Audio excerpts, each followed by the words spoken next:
Assalamualaikum warahmatullahi wabarakatuh. Halo para pecinta olahraga, kembali lagi dengan saya Excel Durba, dalam channel Kabar Timnas 39, yang akan membahas putar olahraga terkait tragedi berdarah di Liga 1 Indonesia antara Persebaya versus Arema FC.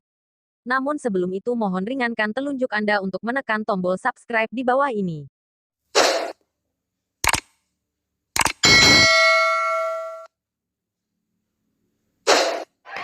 Dikutip dari bola.com, Malang, sepak bola Indonesia kembali dirundung duka.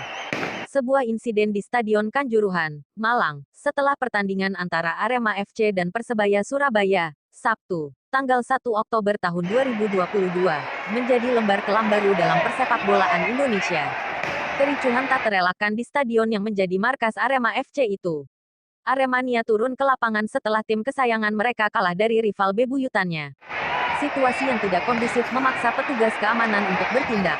Alhasil, kericuhan dan kepanikan terjadi, terutama di area tribune Stadion Kanjuruhan. Dari pengamatan bola.com di Kanjuruhan, banyak korban yang berjatuhan, baik karena sesak napas maupun karena terinjak-injak. Setiap ruang hingga pintu keluar stadion, banyak korban yang tergeletak, dan beberapa di antaranya tidak lagi bernapas. Berikut kronologi peristiwa yang terjadi di Stadion Kanjuruhan dari pengamatan dan informasi yang diterima bola.com. Ketika wasit meniup peluit panjang tanda pertandingan berakhir, menurut pantauan bola.com, suasana masih tergolong kondusif. Hanya saja para pemain Persebaya Surabaya memang langsung berlari ke dalam ruang ganti sebagai langkah antisipasi terhadap sesuatu yang tidak diinginkan. Sementara itu, para pemain Arema FC berjalan ke tengah lapangan seperti yang biasa mereka lakukan.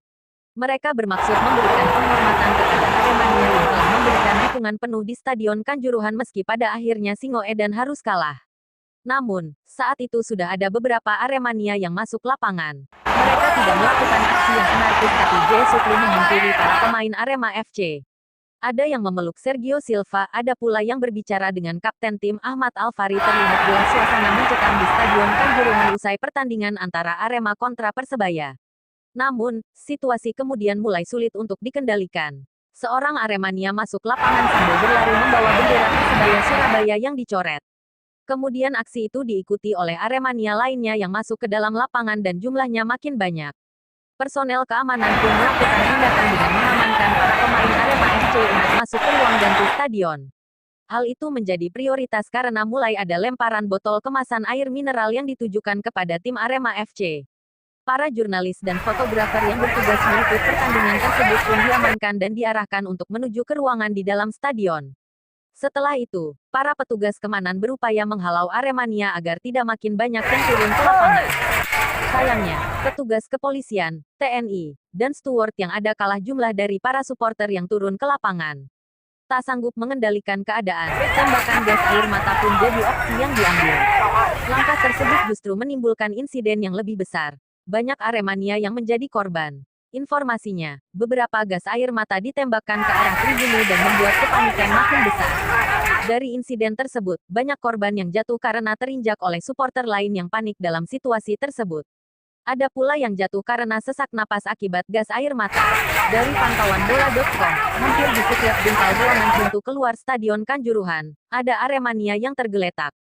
Beberapa di antaranya sudah tidak bernapas lagi. Sampai pukul 23.40, beberapa korban masih tergeletak di pinggir lapangan dan pintu keluar. Begitu banyak korban membuat tenaga medis yang ada tak bisa mengatasi semuanya. Akhirnya beberapa korban tak tertangani. Selain itu, ada 2 mobil kepolisian yang rusak dan terbalik di area Stadion Kanjuruhan. Bagaimana tanggapan Anda? Silahkan ketik pada kolom komentar.